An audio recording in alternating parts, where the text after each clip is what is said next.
L'accord imparfait qui a été conclu début décembre à la COP21 laisse des regrets, mais est avant tout une base concrète sur laquelle les actions thématiques pourront s'ancrer dans les années qui viennent. Pour que cet accord soit tenu, cela nécessite entre autres que l'humanité laisse 80% des énergies fossiles dans le sol. Bonjour Emmanuel Poilane. Bonjour. Directeur de France Liberté. Alors envisager la fin des énergies fossiles et des activités extractives, c'est là-dessus que les ONG vont essayer de travailler maintenant ? Alors évidemment oui, ça va d'ailleurs être le sujet principal pour la Fondation France Liberté en 2016, puisqu'on va construire un plaidoyer sur le sujet. On a été très marqué par l'ensemble des peuples autochtones qui sont venus à cette COP21. On a d'ailleurs pu organiser en partenariat avec la région Île-de-France un side event au Bourget en présence de plus de 500 personnes dans le public, avec une dizaine de peuples autochtones représentés à la tribune, qui ont tous mis en exergue le fait que les industries extractives et notamment les industries des énergies fossiles mettent à mal leur mode de vie, mettent à mal leur droit à l'eau notamment, et donc il y a vraiment quelque chose à construire par rapport à ça. Et c'est vrai qu'aujourd'hui, on sent que les lignes bougent. Évidemment, les lignes bougent très fortement sur le charbon, ce qui est une bonne nouvelle. C'est un premier pas. Mais il faut que les lignes bougent beaucoup plus fortement sur le gaz de schiste, sur les sables bitumineux, qui sont vraiment des horreurs monumentales. Je vous engage d'ailleurs à aller voir sur YouTube le documentaire H2Oil qui dure 52 minutes et qui vous montrera à quel point ces industries d'énergie fossile sont dévastatrices et inhumaines.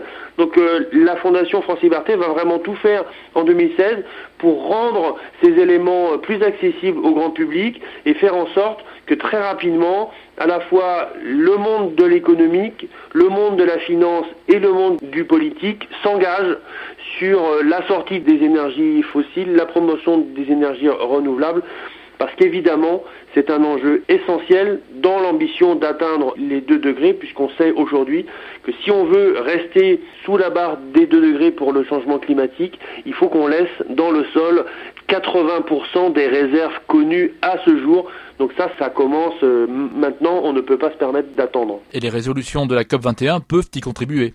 Disons qu'à partir du moment où les États s'engagent sur le fait de maintenir le réchauffement climatique sous la barre des 2 degrés, voire de tendre vers 1,5 degré, c'est forcément intrinsèque avec la décision de laisser 80% des réserves fossiles dans le sol. On sait qu'il est impossible de rester sous la barre des 2 degrés si on continue à utiliser nos énergies fossiles de la façon dont on le fait aujourd'hui. Donc ça n'est pas explicitement écrit dans l'accord et on aurait aimé que ça le soit, mais aucun État ne pourra dire qu'il a l'ambition de rester sous les 2 degrés s'il ne change pas radicalement sa politique vis-à-vis des énergies fossiles. Et de ce point de vue, c'est très intéressant d'avoir l'éclairage des peuples autochtones sur ces questions, puisque non seulement eux sont victimes la plupart du temps de ces énergies fossiles, mais ils ont en plus la connexion avec leur environnement, avec la forêt, avec la terre, avec l'eau.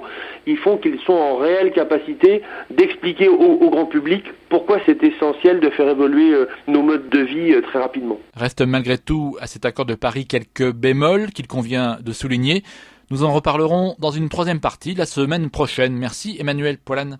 Merci à vous. Monde solidaire à retrouver sur fréquenceterre.com. Philippe Bourri, Fréquence Terre. Retrouvez et podcastez cette chronique sur notre site fréquenceterre.com.